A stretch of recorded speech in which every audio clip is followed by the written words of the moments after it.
So, if you had to genuinely ask me, what did I think about the Nintendo Direct, right, and the whole entire thing, I think personally it was just fine. I'm gonna be honest. When I woke up at, I think it was like at 9 a.m.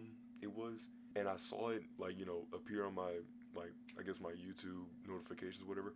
I thought it was fine, and like I thought it was okay, mostly because like I guess like the hype for it, like back then it was like it was hype, and then now I'm just like, oh okay, I guess we'll see what new games they have.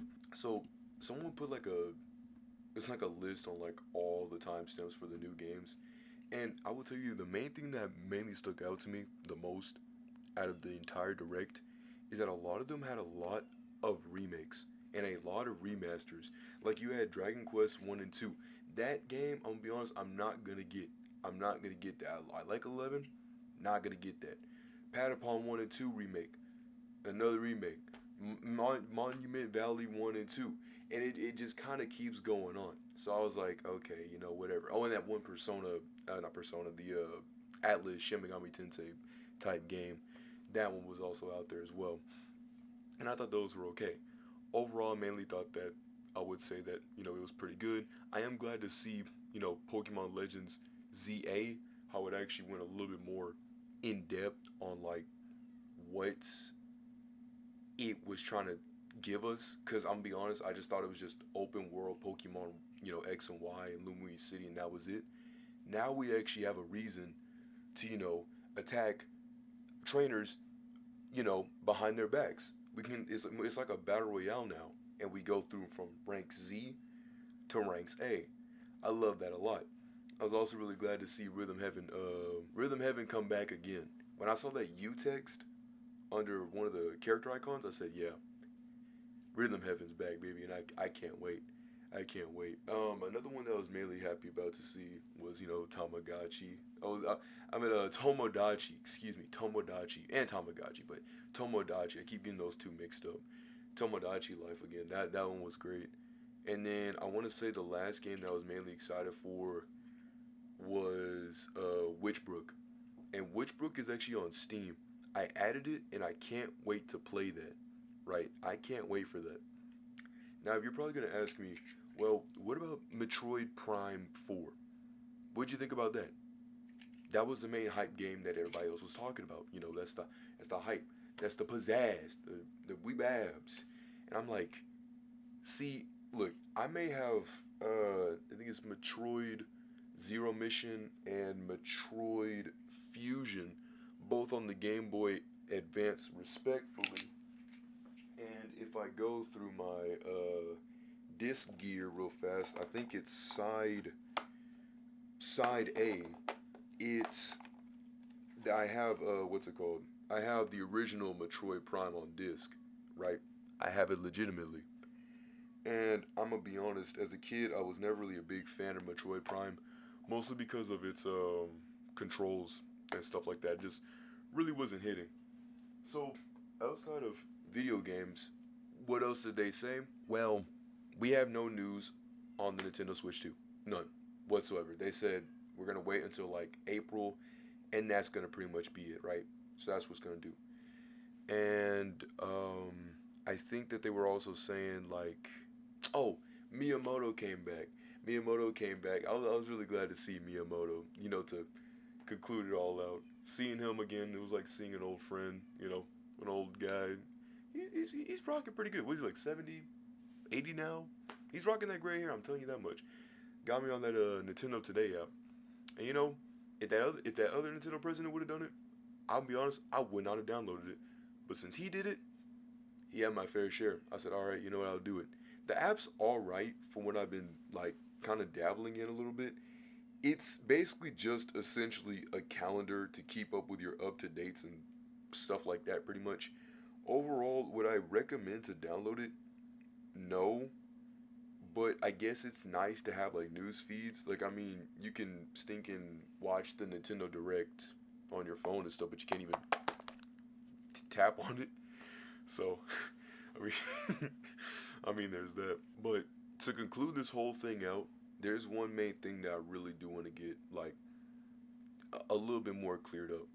So, the virtual game card is it's been confusing, combuzzled, all that stuff all over online. And I'll be honest, it it's kind of like to explain how the card because it confused me too. But the but when I watched it again, I think the way that they were pretty much trying to say it was like this. So, let's say I have my Switch and you have your Switch. All right. And I buy, let's say, I don't know, like Tears of the Kingdom. I know I wouldn't legitimately buy Tears of the Kingdom. I say I wouldn't buy Tears of the Kingdom on digital.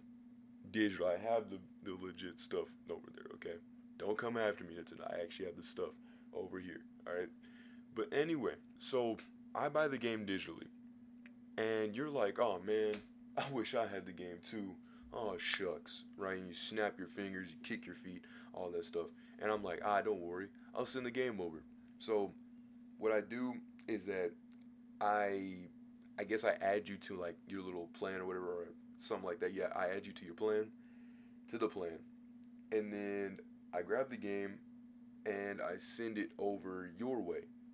And so you'll have my game, or I guess you say you have my license of the game, and you'll have it for about 2 weeks. They said 2 weeks, and then the game immediately gets sent back to you. Now, the only thing I'm kind of confused about, and I'm pretty sure this is what it mainly means, is that since it's gonna be a cartridge, like a digital cartridge, not an actual physical cartridge, that I'm giving the game up for a bit. So if I have it digitally, I can't play it because I gave it, or I say gave it, I lended it to you. So then after once I lend it to you, then after the 2 weeks, it comes back to me. Now you're probably thinking, is this gonna be like a GameCube moment where you gotta like have your save memory cards and all that jazz? No, no, yes, you do get the save file. That's what I was trying to say. You do get the save file. I was saying no, you don't have your stuff deleted. That's what I was pretty much trying to say. No, you don't have your stuff deleted. All your save data is going to be inside of your Switch, guaranteed. Right? I don't know why they made it so incredibly genuinely confusing. Because the way they were making it seem like was like you could game share. I put that in massive quotations, but they also say you had to kind of like be online to share the game, or was it to share? It was like to share the game and play the game. It it was really weird.